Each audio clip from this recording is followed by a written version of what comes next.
Wow, ಎಂತ action thriller movie ರೀ ಬಲರಾಮನ ದಿನಗಳು ಮೂವಿ ರಿವ್ಯೂ.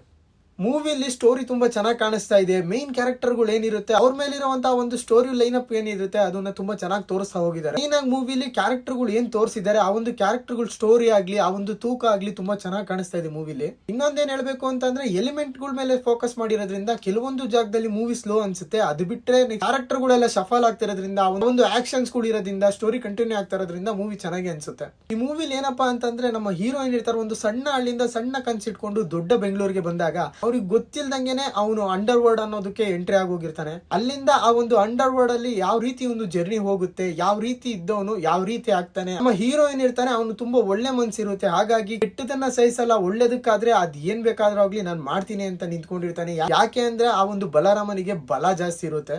ಈ ಮೂವಿ 1985 ಅಲ್ಲಿ ಸ್ಟಾರ್ಟ್ ಆಗ್ತಾ ಹೋಗುತ್ತೆ. ಅಲ್ಲಿನ ಆ ಒಂದು ವಿಂಟೇಜ್ ಲುಕ್ ಆಗ್ಲಿ, ಪೊಲೀಸ್ ಅವ್ರುಗಳಾಗ್ಲಿ, ಹಾಗೆ ಅವ್ರ ವಿಂಟೇಜ್ ಗ್ಯಾಂಗ್ಸ್ಟರ್ಸ್ ಗಳೆಲ್ಲ ಯಾವ ತರ ಇದ್ರು, ಅವರ ಒಂದು ಪ್ಲಾನ್ ಗಳೆಲ್ಲ ಹೇಗಿರ್ತಿತ್ತು, ಯಾವ ರೀತಿ ಅವರು ಒಂದು ದಂಧೆಗಳನ್ನ ಮಾಡ್ತಿದ್ರು, ಇವನ್ನೆಲ್ಲ ಚೆನ್ನಾಗಿ ತೋರಿಸ್ತಾ ಹೋಗಿದ್ದಾರೆ ಮೂವಿಲಿ.